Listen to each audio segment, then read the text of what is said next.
கல்யாணத்துக்கு போகிறார் உதயநிதி. ஏதோ ஒழுங்காக பேசிட்டு வர வேண்டியது தானே. உங்கள் தாத்தா கல்யாணத்துக்கு போனாருன்னா கூட்டணியை பற்றி பேசுவார். உங்கள் அப்பா கல்யாணத்துக்கு போனாங்கன்னா அவங்க கட்சியை பற்றி பேசுவார். KN நேருவை பற்றி பேசுவார். நல்ல யோகியர்களை பற்றியாக பேசுவார். யார் யார் உங்கள் கட்சியில் யோகியர்களும் KN நேரும்பார், பெரிய கருப்பன்பார், எல்லாம் கொள்ளையடிச்ச ஆளுங்கள்லாம் கல்யாணத்துக்கு போனால். இவர் கல்யாணத்துக்கு போனவர் அன்புமணியை கண்டு அடிக்கிறார். அப்பா பேச்சை கேட்காத மகன்னு சொல்லி எனக்கு கெட்ட பேர் வந்துடக்கூடாது அல்லவா அப்படின்னு அப்படியே லைட்டாக அன்புமணியை தாக்குறாரு. அன்புமணி அப்பா பேச்சை கேட்காம இருக்காராம். அதனால் மணமகள் அப்படியே பேசுகிற மாதிரி மணமகனை பார்த்து இது பண்ணுங்கள், அப்பா பேச்சை கேளுங்க, ஏன்னா அப்பா பேச்சை கேட்காத பிள்ளைன்னு பேர் வந்துடக்கூடாது அப்படின்னு அடிக்கிறார். அரசியலில் அப்பா பையன் உறவு மிக மிக முக்கியம். அப்பா பையன் சொல்ல கேட்காத பையன் சொல்லிடக்கூடாது. அந்த பிரச்சனை எனக்கும் இருக்குது, மணமகனுக்கும் இருக்குது. நான் என்ன சொல்கிறேன், உங்கள் குடும்பத்தில் எல்லாம் அப்பா பேச்சை கேட்டவங்களா? உங்கள் அப்பா இன்றைக்கி சிலையும் சமாதியும் கட்டுறாருன்னு உடனே அவர் அப்பா மேலே பாசம் வைத்திருக்கிறாருன்னு வெளியில் காட்டுகிறார். ஆனால் உண்மையில் பாசம் வைத்தவரா? அவர் உயிருடன் இருந்தபோது உங்கள் அப்பா பாசத்தில் இருந்தாரா?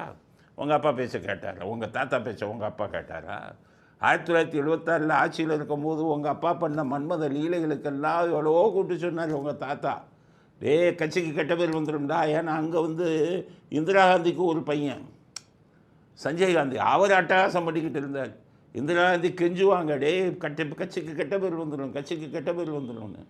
அதே மாதிரி இங்கே கட்சிக்கு கெட்ட பேர் வந்துடும், மன்மத லீலை பண்ணாதுன்னு உங்கள் தாத்தா உங்கள் அப்பாட்ட எவ்வளோ பேச சொன்னார்.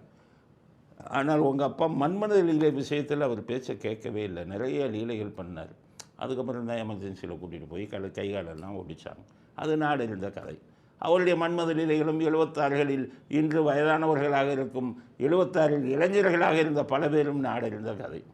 அது உங்கள் இது இன்றைய தலைமுறை நாடு இருந்த கதை. நீங்கள் அப்பா பேச்சு கேட்டீங்களா? இன்னமும் அப்பா இது மாதிரி ரொம்ப இது பண்ணி கேட்கும். உங்கள் பேச்சை தான் உங்கள் அப்பா கேட்குறாரு. அங்கே ராதா ரவி ஒரு சினிமா நடிகை நயன்தாராவை பற்றி தப்பாக பேசிட்டாரு. நீங்கள் என்ன பண்ணீங்க? நேராக போனீங்க, அம்மாட்ட சொன்னீங்க. உடனே அவர் ராதா ரவியை விட்டு வளங்க.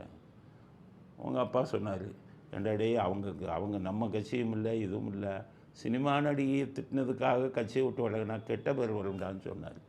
ஆனால் கடைசியில் உங்கள் பேச்சை தான் உங்கள் அப்பா கேட்டார். நீங்கள் உங்கள் அப்பா பேச்சையாக கேட்டீங்க. இப்போ அவன் ராதா ரவியை கட்சியை விட்டு வளர்க்கினாங்க.